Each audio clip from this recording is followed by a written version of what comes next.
La vie d'une entreprise est rarement un long cours d'eau paisible. Bien au contraire, elle est caractérisée par des chocs exogènes et endogènes.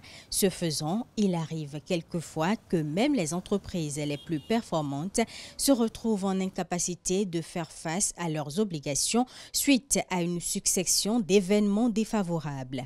Lorsque cela survient, il existe dans l'arsenal juridique un certain nombre de mécanismes qui peuvent être enclenchés aux fins de protéger toutes les parties impactées par cette situation exceptionnelle. Au nombre de ceux-ci, les procédures collectives tiennent une bonne place, comme l'explique le président du tribunal de commerce de Cotonou. On parle des procédures collectives d'apurement du passif. Procédure pour indiquer un ensemble de formalités, d'actions successives, d'actes à accomplir. Collective parce que ça implique une multiplicité d'acteurs. Apurement, pour laisser entendre l'idée de paiement de dettes. Alors donc, procédure collective d'apurement du passif, s'entendent des techniques mises en place par le législateur pour traiter les difficultés des entreprises.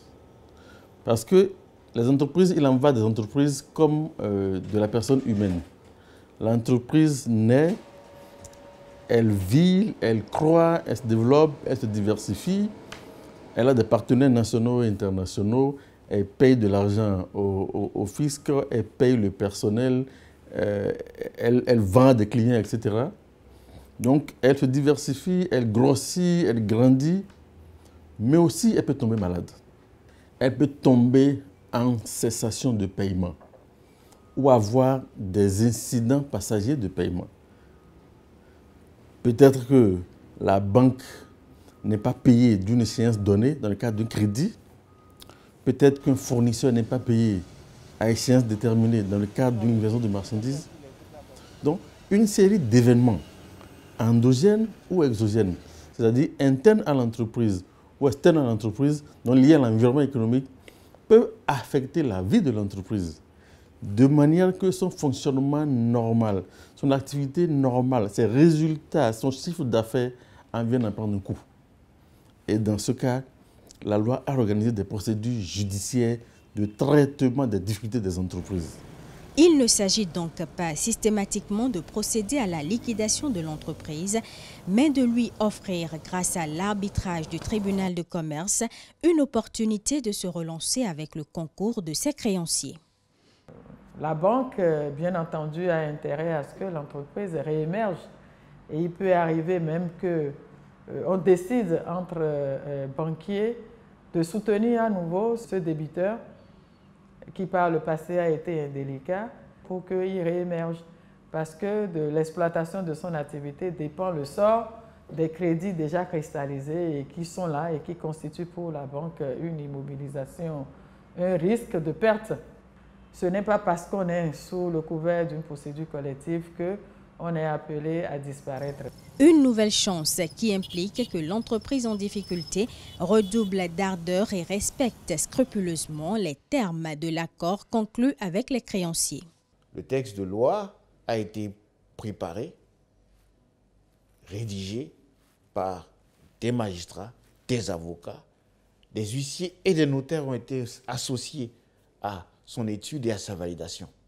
Nous avons prévu de rendre prévisibles les échéances du procès en restreignant au maximum les possibilités de renvoi de l'affaire. On veut mettre fin au calvaire qu'occasionne le dilatoire. Il nous revient donc à nous, praticiens, aux avocats que nous sommes, de conseiller, qu'on soit dans le cas de la créance ou du débit, de conseiller nos entreprises, de conseiller nos clients, de manière à ce que ce concordat soit respecté, parce que de toute façon, c'est limité dans le temps. Quand on y met de la volonté, on peut en tirer les fruits, mais effectivement, quand on en fait du dilatoire, heureusement que l'acte uniforme a prévu un délai dans lequel ce concordat est renfermé et au bout duquel, évidemment, des procédures seront reprises. Donc, ces entreprises, je dirais de façon indélicate, heureusement que ce n'est pas le cas de toutes les entreprises. Il y a des entreprises qui sont de bonne foi, mais je dirais ces entreprises qui, pour certains, veulent se soustraire à leurs obligations en se cachant derrière ces procédures, évidemment ne pourront pas le faire très longtemps puisque c'est imparti dans un délai et passé ce délai, les poursuites sont reprises et c'est clairement indiqué dans le règlement. Le risque existe qu'un entrepreneur décide sous couvert de procédures collectives de se soustraire à ses créanciers. La loi prévoit une période dite période suspecte. C'est-à-dire, au moment où on découvre les difficultés, il est possible d'annuler tous les actes antérieurs à la découverte de la situation de difficulté, donc les actes antérieurs qui ont pu être passés en fraude aux droits des créanciers. Donc on peut remonter dans le temps jusqu'à 1 voire 18 mois pour auditer quels sont les paiements qui ont été faits, quelles sont les cessions de biens qui ont été faites, quelles sont les situations qui ont été accordées à telle ou telle personne, quels avantages ont été donnés à telle ou telle personne. On va regarder, on va remonter dans le temps. Et grâce aux experts, on peut dénicher les situations frauduleuses. Et la loi permet de les annuler, de rétablir l'actif de l'entreprise au profit de tous les créanciers. Il faut savoir qu'en cas de difficulté, autant l'entreprise peut saisir le tribunal pour engager une action en procédure collective, autant le créancier ou toute autre autorité compétente peut le faire pour sauvegarder les intérêts de toutes les parties concernées. Le tribunal de commerce est le régulateur de l'environnement des affaires. À ce titre, il connaît de tous les litiges susceptibles de survenir dans les transactions entre opérateurs du secteur.